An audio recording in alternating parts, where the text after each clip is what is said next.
Monday, December 16th. I'm Adam Walsh, and this is The Signal. Today on the show, pitching entrepreneurship. We're going to talk groundbreaking business ideas and what it takes to get them off the ground. So ideas, networking, mentorship, all in the current economy.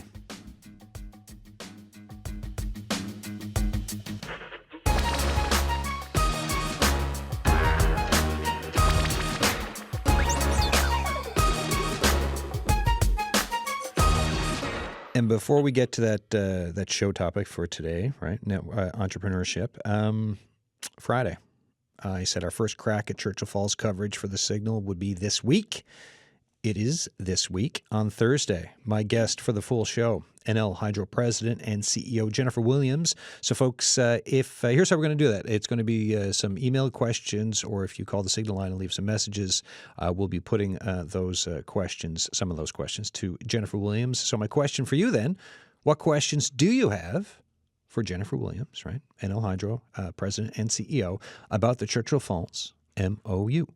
Email us, thesignal@cbc.ca, or call the Signal line and leave a message, 709-576-5260. Full show Thursday, all about Churchill Falls. Today, though, entrepreneurship, right?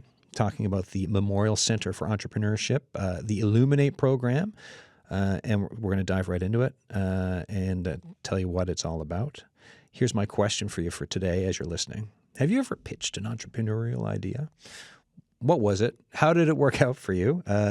Email us, thesignal@cbc.ca. The text line is also open during the show, as always, 709-327-8206. So it's whether around that question or if anything from the conversation moves you, give us a text.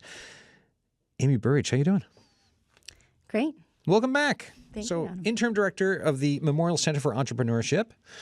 Before we get to the other two great guests, tell us just what is MCE and then lead us to Illuminate, and we'll jump over for the rest of the discussion. Sure. Well, thanks for having us. Thanks. Yeah. No, it's great to have everyone in. The MCE is an entrepreneurial support center for Memorial University. So our mission is to help every student find and grow their inner entrepreneur. Okay. We support students across all campuses, all faculties, all levels of their degree. And we're continuously growing, expanding our reach, expanding our programming. Why is something like, silly question, right? But why is something like this important? Sure. So no matter what what intentional programming or approaches we put in to help attract women and gender diverse folks to entrepreneurship, there's still a lot of systemic barriers, and there's still a divide in the gender equity in entrepreneurship. Yeah. So we've recognized that a truly dedicated safe space for women and gender diverse entrepreneurs to try, to ask questions, to fail, to play, to grow is really the game changer. So when we've had supports in the past that were supporting women and gender diverse students through our all gender programming, it moves the needle slightly. But when we recognize the gap and put a dedicated program in, which is Illuminate, it moved the needle tremendously. So Illuminate is a program and pitch competition for women and gender diverse students at Memorial University. Second year for it now? It is, Second yes. year. So then if you're talking about noticing the needle get moved. Sure. How do you notice that? I know it's through numbers of people participating. So, how many folks are we talking about? Yeah, exactly. So, just for context, in the past, we have a very successful pitch competition every winter that's for all genders called the Mel Woodward Cup. And that's a great competition that highlights student ideas as well. And again, it's for all genders. In the past, the highest number of students of women and gender diverse students who ever applied to the Mel Woodward Cup was 27. In our first year of Illuminate, we had 50 students interested right off the bat. Okay, yeah. Right. Now I see what you're talking about. And I'll ask the guests now shortly, but why do you think that it moved the needle so much? Because you mentioned safe space there. You mentioned saying, "Hey, folks, this is the spot to explore, to have mentorship, to see these ideas through." What have been your observations around why it's worked?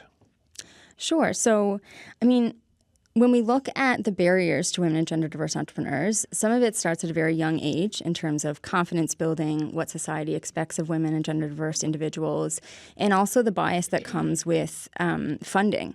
So we know the stats show that approximately 2% of venture capital goes to women and gender diverse founders. 2%. 2%, yeah. Right. So very minimal. Yeah. When we look at our programming and we piloted this, based on the data, thinking it would be a success. But when we piloted it for the first year and we got the feedback from students, we realized that they were all saying that they finally had the confidence to see themselves reflected and a place for them to try without judgment, without fear of not hitting a certain bar. And the truth is, none of the standards of our programming were decreased for this initiative. It was just about the marketing and the segment of who we were targeting. And that alone hit the nail on the head and resonated with women and gender diverse students to say, oh, I'm invited here, I belong here, and I can try my idea without judgment, but with the support that I need. I'll bring Alexandria Saunders and Sanjana Khan into the conversation. How are you both doing? Good. How are you? Good. Hello. Hi. Thanks for coming in. Sanjana, let's start with you. How did you get involved with, when you first heard about Illuminate, what did you think? And how did you end up getting involved with it? Oh, nice. So actually, my journey is very interesting. So I think. So last year I came here. So I started my master's last year in AI. So when last year, the first time Illuminate happened, I was volunteer there. So I started my journey as a volunteer there. I helped the people, and I actually have noted, seen how these speeches go on, how people ask the question, and how if I want to have a business here, how it's gonna be. So it helped me a lot there, and then I was so much engaged with a lot of people there in MCE, and throughout this whole year, because we had the business idea, it was from our personal experience, so we had the idea, but how to shape your idea, to have a business, and how to work with the numbers, how to work with the market. So so we got the all help from MC there, and this is how I ended up as a finalist there in this term. So Right. Why'd you come here for your master's? And you said AI? Yeah. Cool. It's such an interesting time for AI. True. What brought you here for your master's? So my industrial experience is in this domain. I have over 7 years experience with AI and this technology. I was the IoT product manager, and this is my second master's, by the way. So sorry, master's times 2, yeah. Yeah.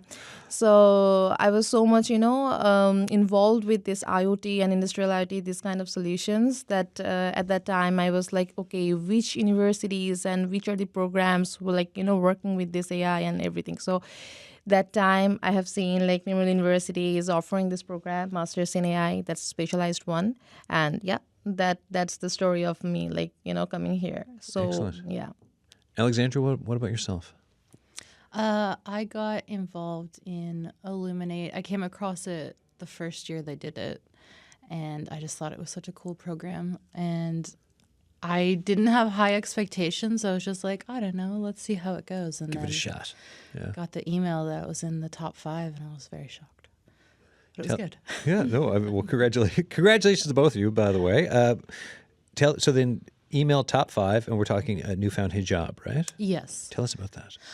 Okay, so I am Muslim, and when I reverted to Islam, I found it was really difficult to find fashionable and modest clothing.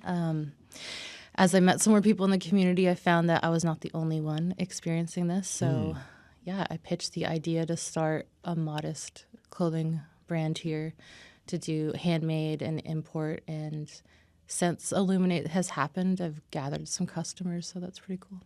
So how does that, tell us a bit more about how it works for bringing clothes in, and then just for folks who want to buy them, and just kind of the ins and outs of the company.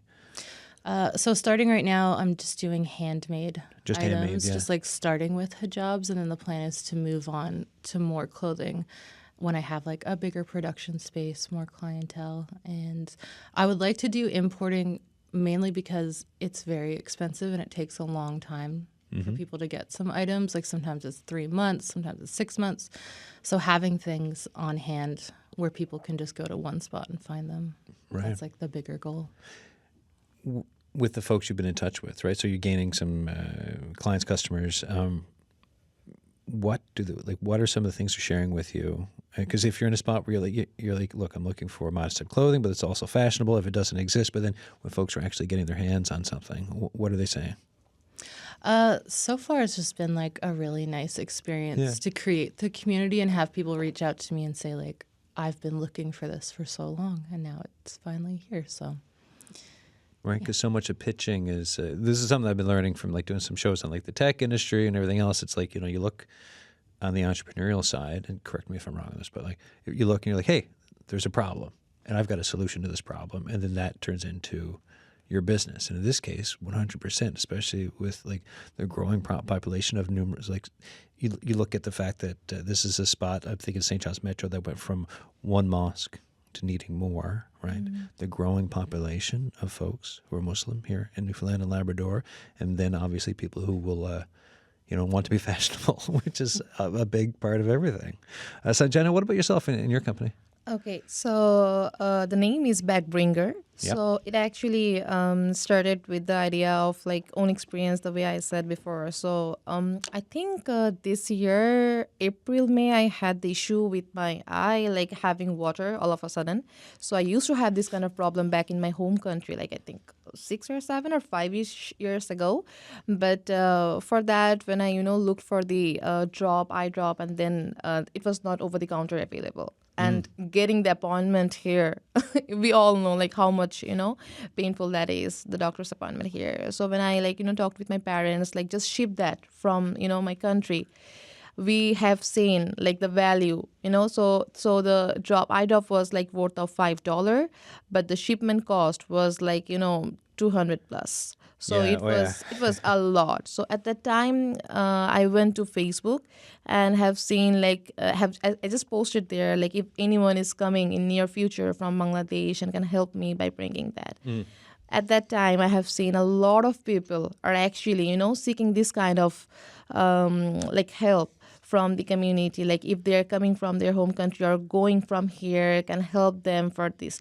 So at that time, me and my husband thought like, okay, this can be a very good idea because a lot of people fly very frequently. They have the extra luggage space and we can utilize that. And it's not going to have that traditional expensive shipment cost.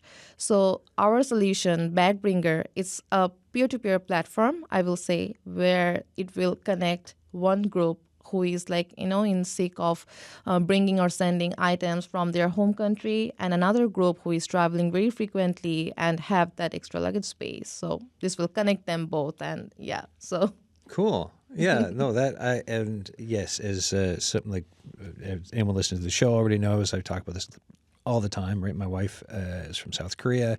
I could easily see how great that could be for folks wanting stuff from back home, whether it can be something like for eye drops, really important to cultural connection, culturally appropriate food, with it all within like proper regulations and everything else, obviously. Yeah, but of course. But yes, I could see the attraction for that. What's the status? How's stuff going with it? Okay, so we have done the user research, so that's almost done. We are working with the IP right now for registration and so working with that part. And as I'm also from the technical, background, so I'm working with the writing the coding stuff and to make the platform right now. So the backend is almost ready there. So working on the marketing stuff as well. So here as well, we are taking help from MCE. So how to, advertise and promotional materials make. So that's where it is right now. And if everything goes well, we are planning to launch it by Q1 of this 2025 by Q2. Yeah, the first of the Q2. So I mean, those Qs are coming. Oh, fast. Yeah, I know. Amy, I want to bring you back into the conversation. So we're hearing about these great pitches. We're hearing about these entrepreneurial ideas and pushing them forward. Fill in some of the gaps for folks then on what MCE and Illuminate the assistance in the pipeline for what else is given to folks for helping them kind of see their ideas through to launch and beyond. Sure. Yeah, and just while we're highlighting the top two finalists here in the room with me, I just want to give a shout out to the other three who couldn't make it today. But we had Bite Bites by Rachel Snow, which is an AI-powered meal prep assistant. We had Clay by Ali Reed, which is a handcrafted polymer clay accessories business. And then we had Labrador Consulting Services by Aaron Snow, which is training to increase awareness of Indigenous cultures. Right. So we had really wide breadth of ideas come through. And so then, of course, we need supports for all angles.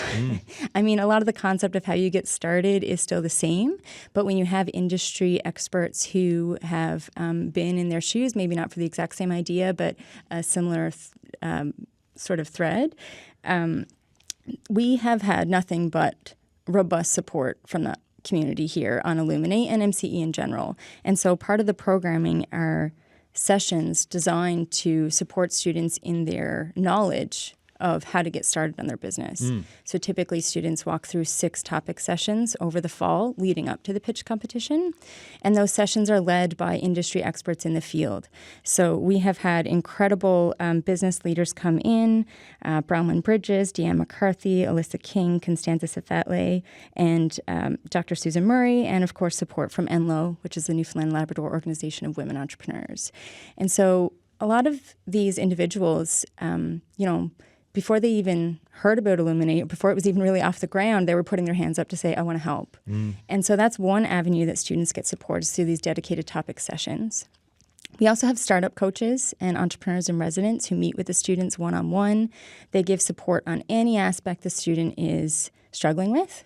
So whether it's their pitch, whether it's their marketing campaign, whether it's their funding model or the business model, whatever it might be, they can target that individual barrier and help them through it. And then, of course, just being in the community of women and gender diverse students and seeing the empowerment and the confidence and the boost that it gives them to be a part of this community, I think is just infectious. And obviously, you heard from both of these ladies that by hearing about it or being involved in it the first year, it was an automatic to enroll in the second year. Yeah, and the peer-to-peer side of it must be pretty big, right? Just to kind of look to have folks at your level and to be like, wait, I'm not alone, right? For if I have a worry, if I have a success, if I have like whatever it is you can share, and then to have other people who can be there to listen or also just to be like, hey, great job. Like that's all really important stuff. You mentioned Bronwyn Bridges. Bronwyn's on the line now. Hi. Hello. How you doing? Good. How are you? Good, good. Give us an introduction. I've got a bunch of notes on you. Give us your best introduction of yourself. Sure. For those who have never heard, my name is Bronwyn Bridges, and I'm the CEO and co-founder of a local startup here called Pragmaclin.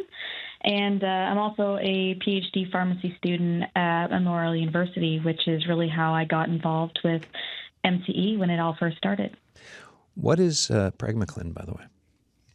Yeah, we started in 2020. My co-founder, Gord Genge, was diagnosed with Parkinson's disease, and I was researching the disease space, and we ended up seeing a gap in rural and remote healthcare and access to specialists. So we created a software system that can do clinical assessments for Parkinson's disease and then hopefully other disease states in the future as well. And how are things moving with the company? They are moving incredibly rapidly. It feels very slow, but then you look back and see all the progress, and you realize how busy we really have been as time flies.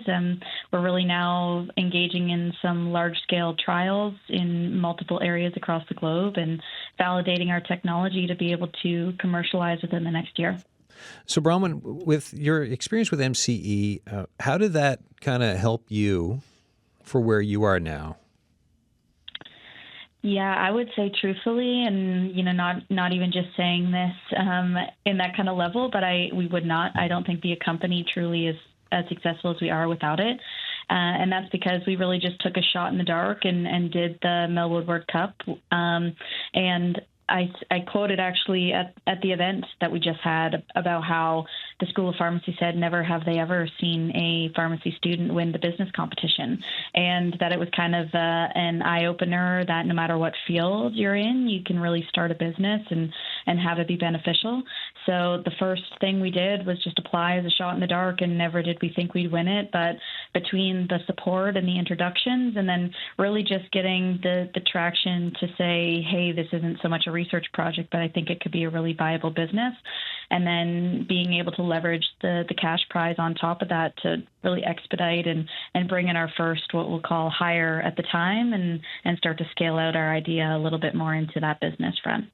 I feel like I'm going to ask you about mentorship in 1 second, but with Pragmaclan, as this continues to scale for folks in Newfoundland and Labrador and then beyond, what do you see in terms of like help and filling the certain voids that this can provide? Like fast forward us 5 to 10 years down the road of what you think this can be providing for folks for what you're doing. Yeah, we're really, targeting that kind of two-sided platform in terms of trying to provide insights and education for self-management of a caregiver or the patient themselves, so that they feel less alone in their journey and things that they can do between appointment times.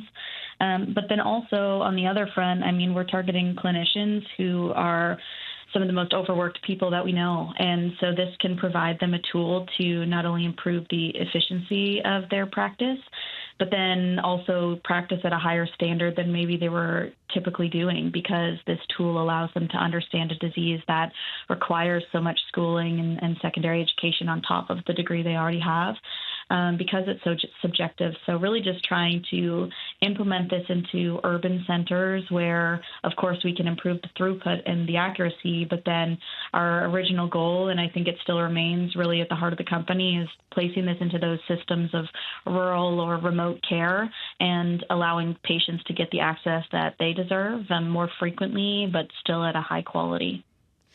So then when you're doing some mentorship for folks with Illuminate now, when you're in talking to them, what are the conversations like, and what are you trying to kind of help folks with, and to kind of, and the messaging that you're using when you're having these chats? Yeah, I think mentorship is so incredibly important because, especially for the way that Illuminate works, and myself knowing I was coming from a science background and had that limited business knowledge, scrappily learned for sure, but it was really with the help of having those mentors in place who, you make a wrong decision, you learn really quickly, it's not the end of the world, and you kind of just keep moving. And you have this network, I think, of incredible support of people who understand what it's like to be a female-led business and how much more difficult different things are, like raising capital or getting traction for sales. And so I think that it's really a unique way to be able to create this path of mentorship for what could be immediate help, but realistically down the road. And I still think that I've reached out to people who I haven't talked to in years that were there in the first days, and they've been able to help me with key conversations now that I'm farther along. So I think the mentorship is really just about the whole, you can do it, but truthfully just really enticing the fact that there's going to be highs and lows, and there is always a support system around you. So having those right mentors really can expedite the mindset of success.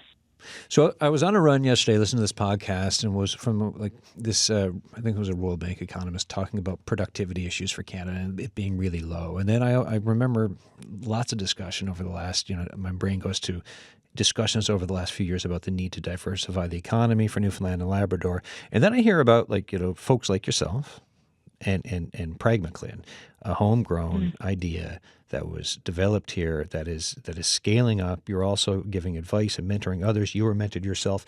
When we look at productivity and the need to diversify the economy and just trying to push things further for some economic growth for the province and the country, where do you see all this kind of, do you have any thoughts on just where you and whether it's MCE or Illuminate, where it all fits into what the future can be? Yeah, I think the early supports are really, what push you past that cliff of, is this just another idea, or could this be something scalable as a company? And if you have those right supports and support systems in place from the beginning, you're going to be at a much more rampant success rate, really, than a lot of others who maybe spin wheels for years on an idea and can't get that traction. So we're in this, isolated area and really looking at how we can diversify different companies. But I think we have this up and coming sector of especially tech in the Newfoundland ecosystem. And so really understanding how we can use that as our value proposition almost. So if you need to talk to somebody, they're probably only an arm's length away, and that can really lead to further connections. And I'm sure that there will be many of you, and including myself, who have traveled to places and heard that people have no idea where the heck we're from. But I think that it's almost this unique thing that people are then surprised, like, wow, how have you had so much traction being from this small area, and like what kind of resources? But there's also less competition when you look at it. We're not competing with people in the Bay Area where there's 10s of 20s of the same company. And so what we have here is an ecosystem of companies who may be in the same space in terms of, say, healthcare or technologies in general. But I think they're almost complementary, and there's a lot of ways that we can work together to really be able to scale out into other markets together. Bronwyn Bridges, thank you so much for coming on the program. Thank you so much for having me. It's a pleasure. Cheers. Bronwyn Bridges, their CEO of Pragma Clin. Thoughts on what Bronwyn was saying? Amy. I mean, Bronwyn is, one of the true success stories of trying this out as a student and taking it as a full-time company. She's translated her research into something that's really practical. And this is what we hope to inspire students to do. I think it's when you see it, obviously you can be it. That's kind of the game. And so now that we have more and more success stories coming out, it also inspires the next generation coming up through. Yeah, right. Like, look at what Bronwyn accomplished, and think of what you're doing. If you can fill the gaps, folks. And even from our first year of Illuminate, like the winner of Illuminate 2023 went on to become the second place winner at the Mel Woodward Cup because of that training, knowledge, confidence that she got through the previous semester.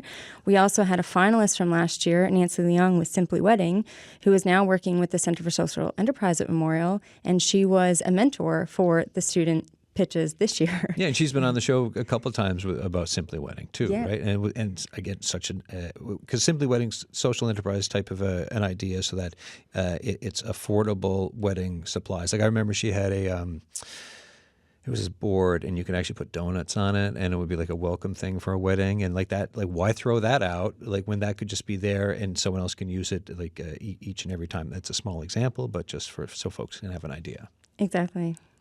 What about for you both? Like when you hear something like Bronwyn, right? Sanjana, what do you think? I think it's really very inspiring, like how one idea has came into this shape and hitting the market there. Because sometimes we have like a plenty of ideas and we want to solve those problems, but we got we need that kind of motivation somehow. We need kind of that inspiration. So I think so that's why it helped a lot.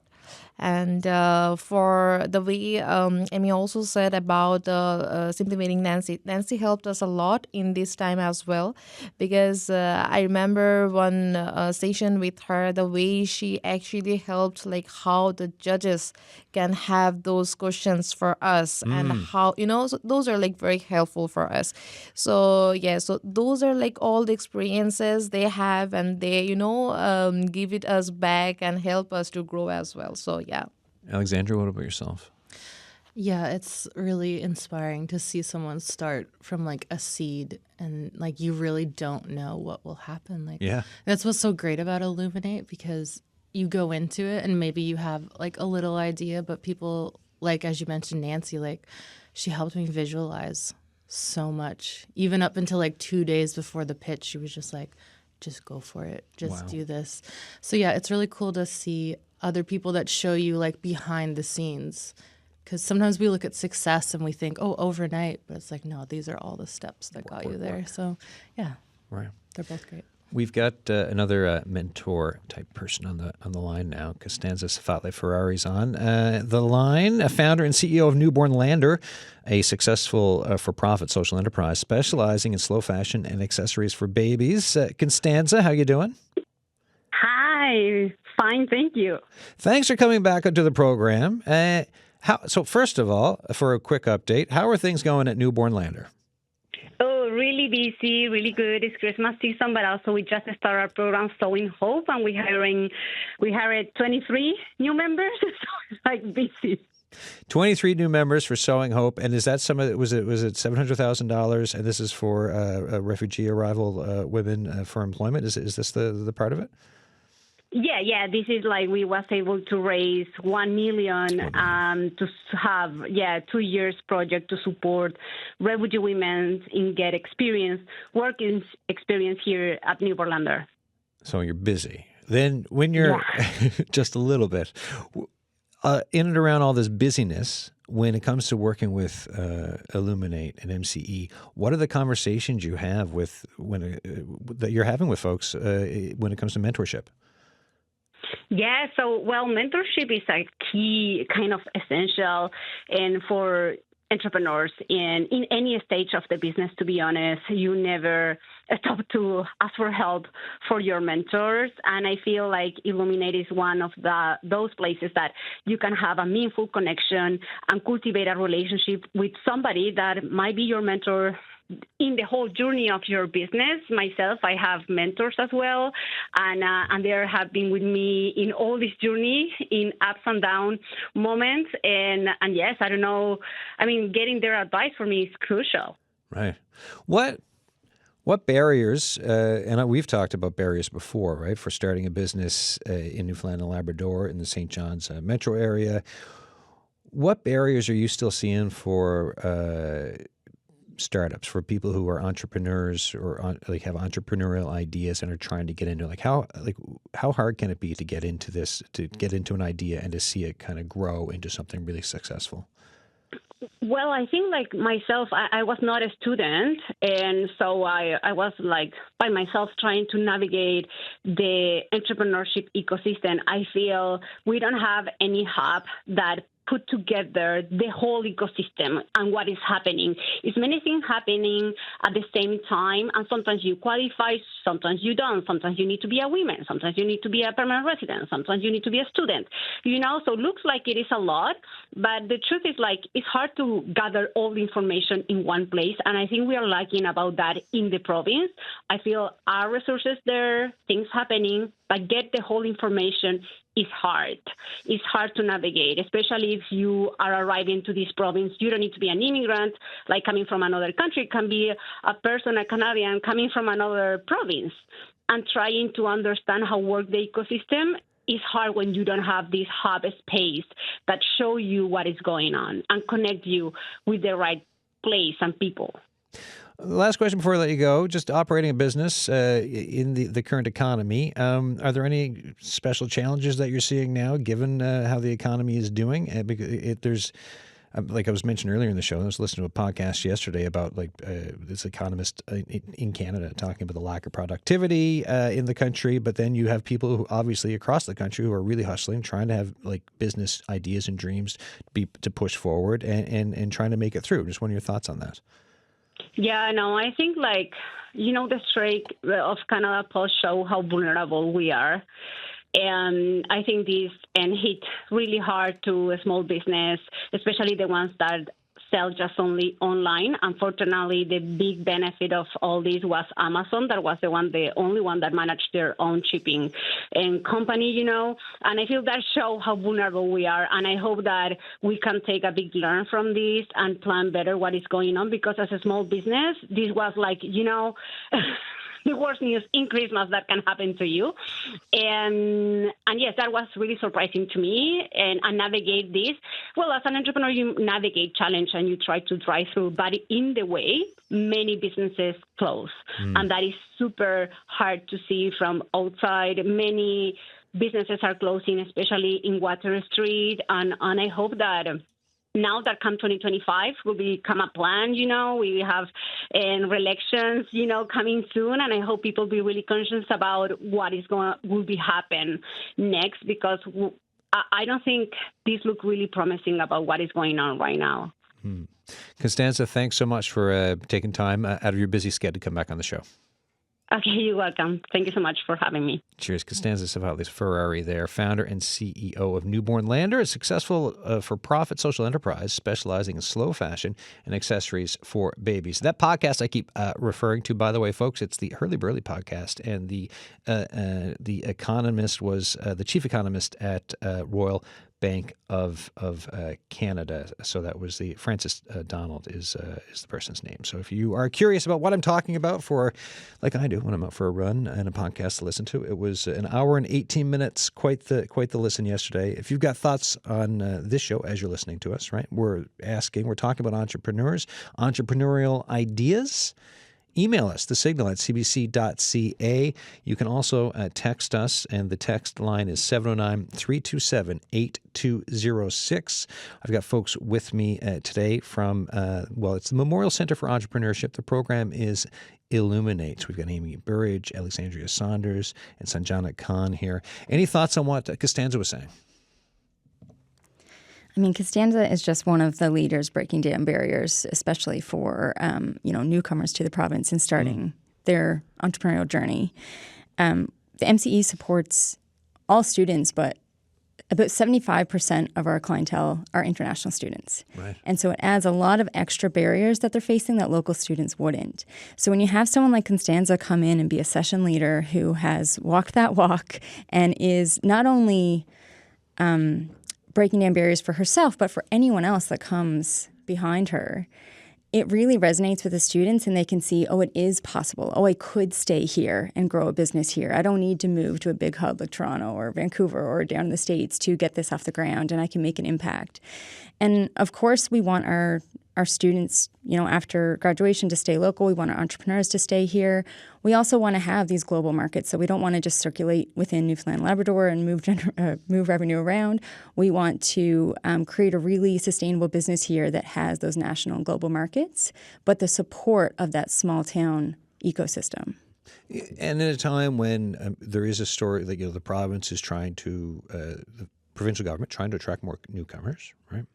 There's been some population growth. Long term, though, it's going to go down, right? Demographics, unless something changes, just the long-term trend for as it is right now.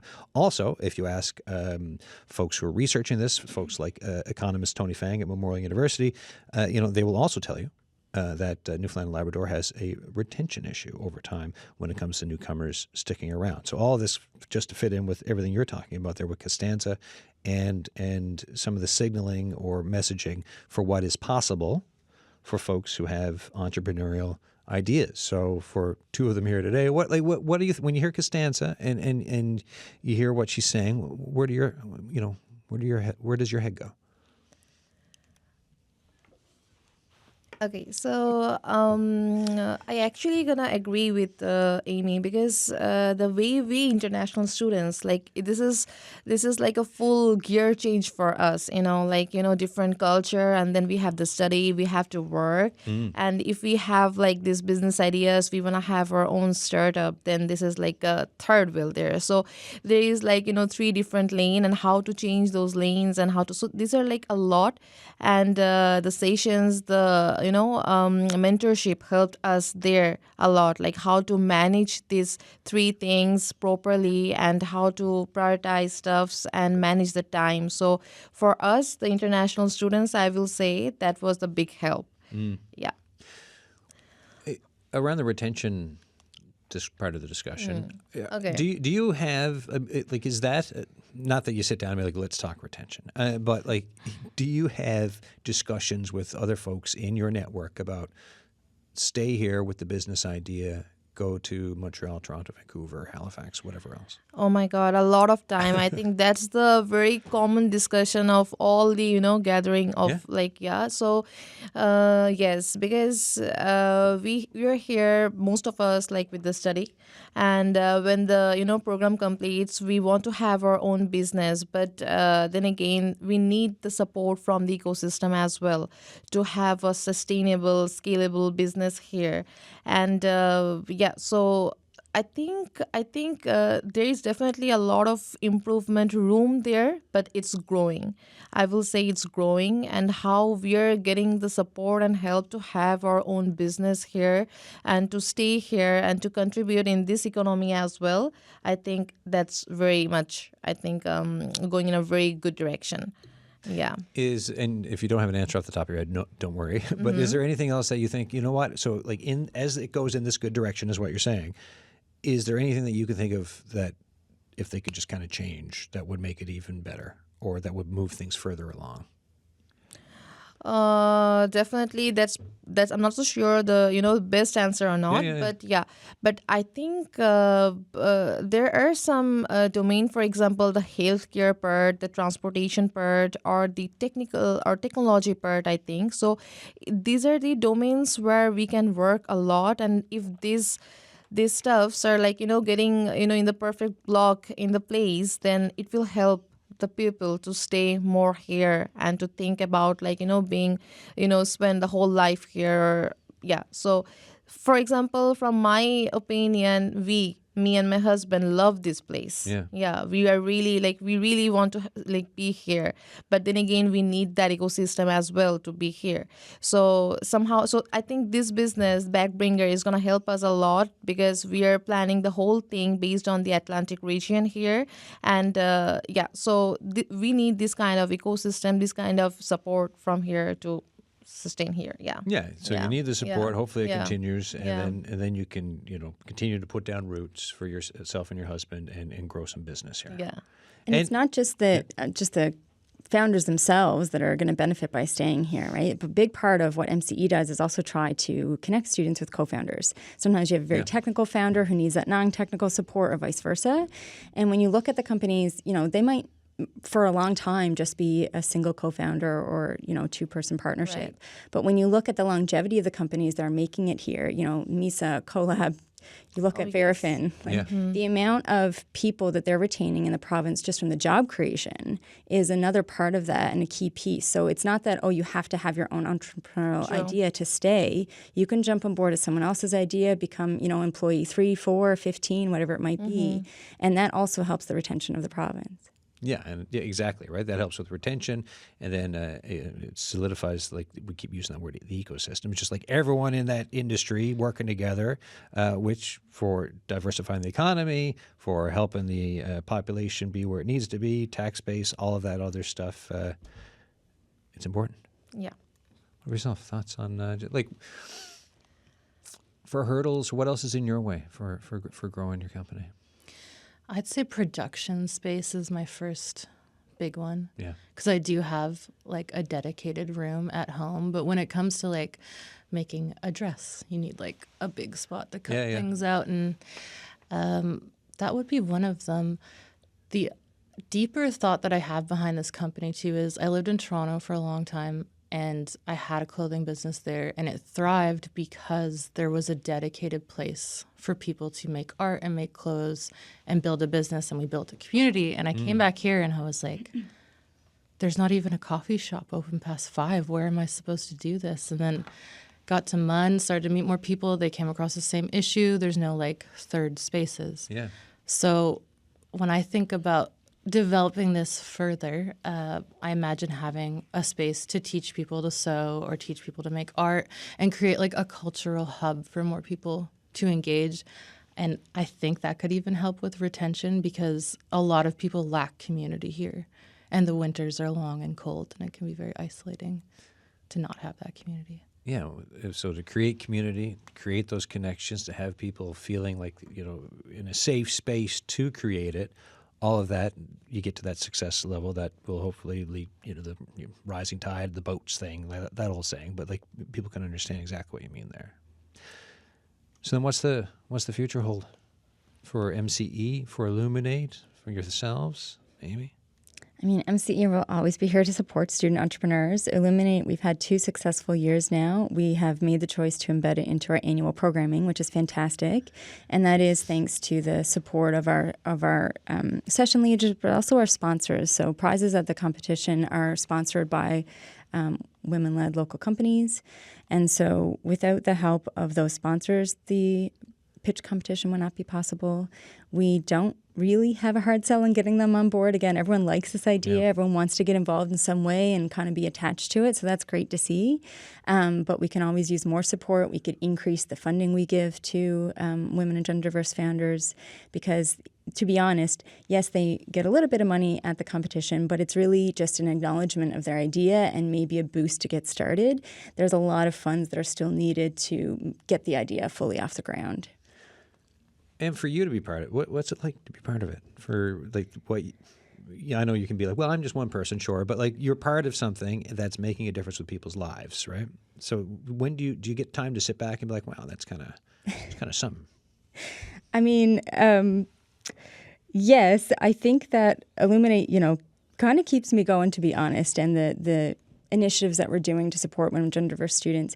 When I started at MCE, I've been in a couple of different roles now, but supporting women founders was always a little bit on the side of my desk, and I wasn't really sure that we were making the impact that I knew we could make. I knew that there were still people out there who didn't know about us, who didn't feel included. And so Illuminate, I really think, has just brought all of that to the forefront and been able to truly have an impact. And sure, it might be small right now. It might not be global scale impact, but it's impacting individual lives significantly. Yeah. And it's starting something that will continue to grow beyond when the students graduate and after Illuminate is well over.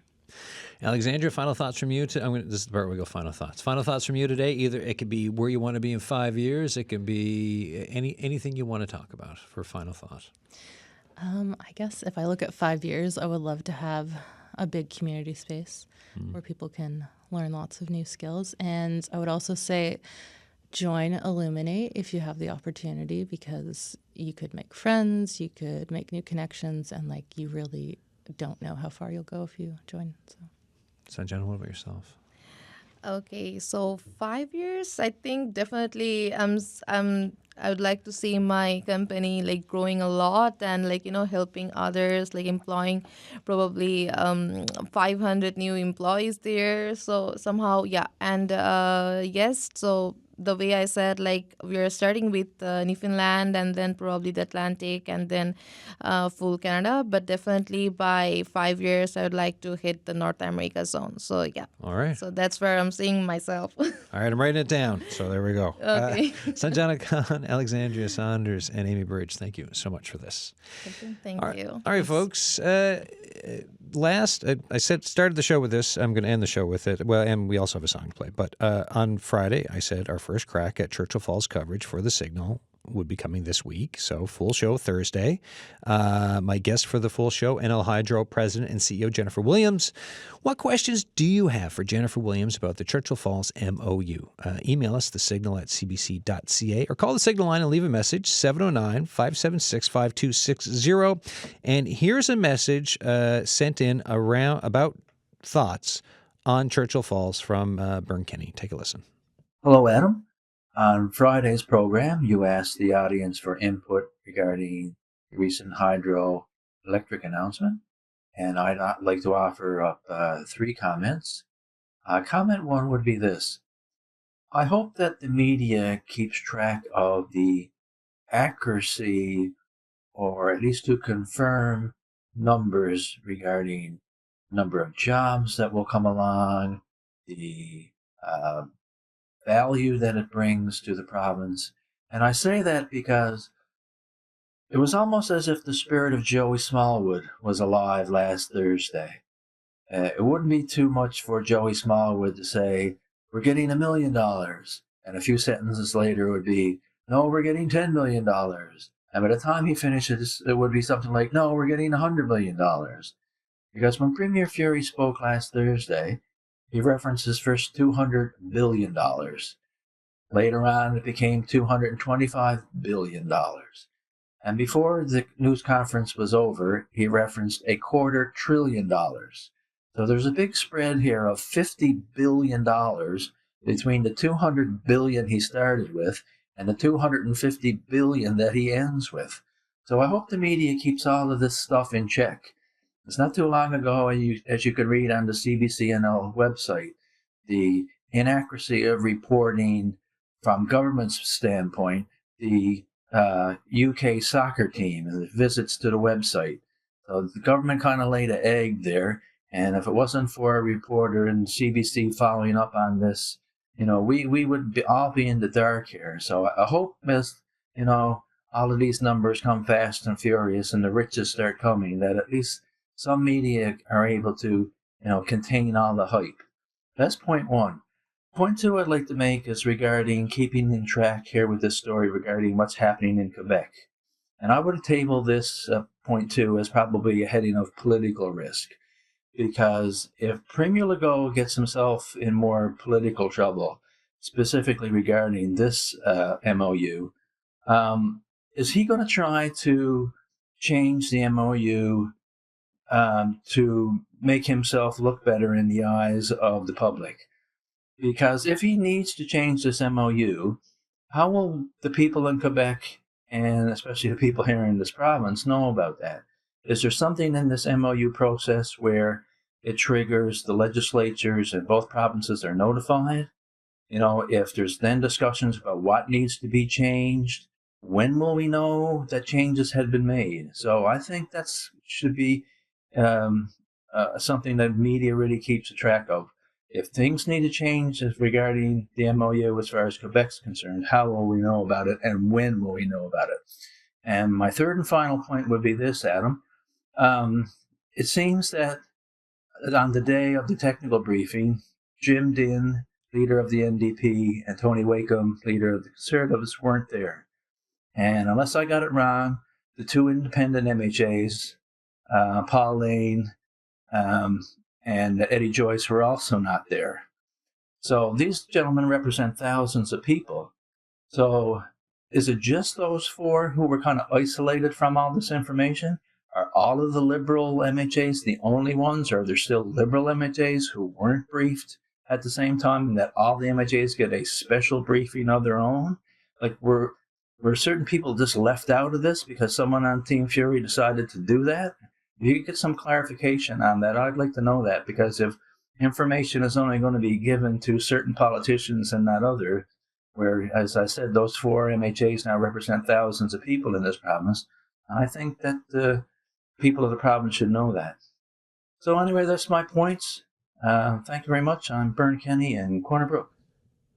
Thank you so much for the call, Bern. So, folks, just like I said before I played that message there, the signal at cbc.ca. We are asking for Thursday's show, what questions would you like me to put to Jennifer Williams, the NL Hydro president and CEO, about the Churchill Falls MOU? We had another note come in, not Churchill Falls related, but up in Labrador.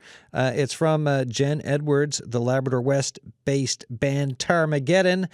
Impromptu Christmas show they are putting on at the Labrador West Arts and Culture Center on December 21st, folks. So Lab West, if you're looking for something to be at on December 21st, this is a suggestion. Features the band as well as an amazing lineup of local guest artists. It's an all-ages show, and Jen Edwards says it's going to be a lot of fun. We leave you now with a song from Tarmageddon, and we'll catch you tomorrow. And tomorrow, folks, it's a show about career changes, so tune in if you're thinking about changing your career in 2025. Cheers.